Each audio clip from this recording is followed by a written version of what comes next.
Hello friends, welcome to my channel Deepti's delicious delicacies. आज मैं आपके साथ शेयर करने वाली हूँ पनीर पराठे की रेसिपी। पनीर सबको बहुत पसंद आता है और पनीर के पराठे बनाना बहुत ही आसान है और बहुत ही डिलीशियस बनते हैं ये पराठे। बिल्कुल बेसिक इंग्रेडिएंट्स के साथ हम इसे बनाएंगे, बहुत ही डिलीशियस, बहुत ही टेस्टी पराठे बनेंगे। अगर आप मेरे चैनल पर नए हैं तो ज़रूर सब्सक्राइब कीजिए और बेल आइकन को भी क्लिक कीजिए ताकि आपको नोटिफिकेशंस मिलें।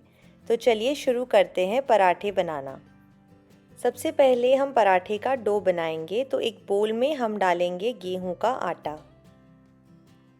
इसमें डालेंगे थोड़ा सा नमक और थोड़ा थोड़ा पानी डालकर हम इसका एक सॉफ्ट डो बना लेंगे। अच्छा फूला फूला पराठा बनाने के लिए आटे को सही से गूंदना बहुत ज़रूरी है, इसीलिए हमारा डो सॉफ्ट होना चाहिए ताकि हम पराठे आसानी से बेल पाएँ। अब हम इसमें थोड़ा सा तेल डालकर इसे अच्छी तरह से गूंद लेंगे। ये देखिए हमारा डो तैयार है। अब हम इसे ढक कर रख देंगे 10 से 15 मिनट के लिए और तब तक हम फिलिंग की तैयारी करेंगे। अब हम एक ग्रेटर ले लेंगे और उससे पनीर को ग्रेट कर लेंगे।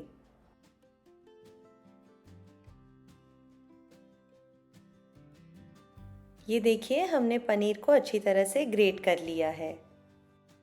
अब हम इसमें डालेंगे प्याज जिसे मैंने बारीक काट लिया है। अब डालेंगे अदरक जिसे मैंने ग्रेट कर लिया है। अब कुछ मसाले डालेंगे जैसे कश्मीरी लाल मिर्च पाउडर, धनिया पाउडर और गरम मसाला। फिर हम डालेंगे अजवाइन, बारीक कटी हुई हरी मिर्च, कटा हुआ हरा धनिया।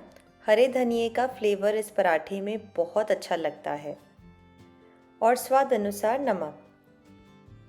अब हम इन सभी चीज़ों को अच्छी तरह से मिक्स करेंगे।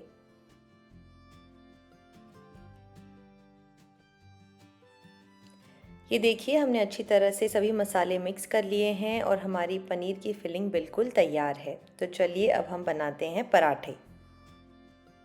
ये देखिए हमारा सॉफ्ट डो बिल्कुल तैयार है। हम इसे थोड़ा सा इस तरह से रोल कर लेंगे और फिर इसमें से थोड़ा सा पोर्शन ले लेंगे डो का और इसे हाथों के बीच में इस तरह से गोल शेप दे देंगे, एक बॉल जैसा बना लेंगे और दबा के इसे फ्लैट कर लेंगे।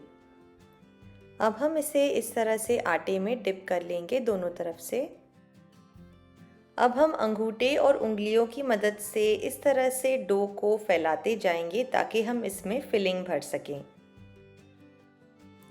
ये देखिए हमने इस तरह से आटे को फैलाकर तैयार कर लिया है फिलिंग भरने के लिए। अब हम इसमें पनीर की फिलिंग डालेंगे। फिलिंग हमें अच्छी तरह से भर भर के डालनी है ताकि ये अच्छी तरह से स्प्रेड हो जाए जब हम इसे बेलेंगे, और खाने में भी बहुत अच्छा लगेगा। अब हम फिलिंग को थोड़ा सा प्रेस कर लेंगे और अब हम इसे सील कर लेंगे। तो इस तरह से हम इसे प्रेस करते जाएंगे, डो को इकट्ठे करते जाएंगे और इसे सील करते जाएंगे इस तरह से। ये देखिए हमने अच्छी तरह से इसे सील कर लिया है, जॉइन कर लिया है, और अब इस तरह से घुमाते हुए हम जो एक्स्ट्रा आटा है, डो है, उसे हम निकाल लेंगे इस तरह से ट्विस्ट करके। अब इसे थोड़ा सा प्रेस कर लेंगे सेंटर से। अब आटा ले लेंगे और इसे अच्छी तरह से डिप कर लेंगे दोनों तरफ से। अब बेलने से पहले हम उंगलियों से इस तरह से इसे फैला लेंगे अच्छी तरह से, जितना हो सके उतना, ताकि जो पनीर की फिलिंग है वो अच्छी तरह से हर जगह स्प्रेड हो जाए। अब हम इसे बेलेंगे जिस तरह से हम आलू पराठा बेलते हैं, उसी तरह से हमें हल्के हाथों से साइड्स में और सेंटर में से हल्के हाथों से बेलना है। अगर हमने ज़्यादा प्रेशर डाल दिया तो पनीर की फिलिंग बाहर आ जाएगी और पराठा फट जाएगा। तो इसीलिए हल्के हाथों से हम इस तरह से इसे बेलते जाएंगे। ये देखिए हमने पराठा बेल लिया है और ये इसकी थिकनेस है। अब गरम तवे पर हम पराठा डालेंगे और गैस का फ्लेम मीडियम हाई रखेंगे। इसे एक तरफ से हम कुछ सेकंड्स के लिए सिकने देंगे। अब हम इसे पलट लेंगे। ये देखिए दूसरी तरफ से ये हल्का सा सिक चुका है। अब हम इस पर घी लगा लेंगे। आप तेल भी यूज़ कर सकते हैं, बट घी में पराठे का स्वाद बहुत अच्छा आता है। अब हम इसे पलट लेंगे। ये देखिए इस तरफ से भी ये हल्का सा सिक चुका है। अब इस पर भी हम घी लगा लेंगे। अब हम इसे पलट लेंगे।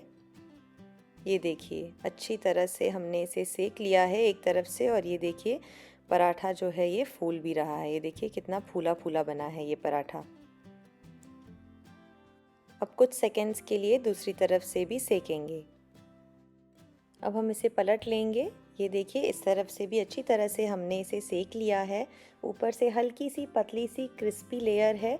पनीर का पराठा हमारा बिल्कुल तैयार है। इस तरह से और भी हम पराठे बना लेंगे। ये देखिए मैं आपको खोलकर दिखाती हूँ। ये देखिए अच्छी तरह से जो पनीर की फिलिंग है वो हर जगह फैल चुकी है पराठे में। बहुत ही अच्छा लग रहा है पराठा। बहुत ही गर्म है। ये देखिए ऊपर से नीचे से हर जगह से पनीर की फिलिंग बहुत ही अच्छी तरह से फैल चुकी है पराठे में।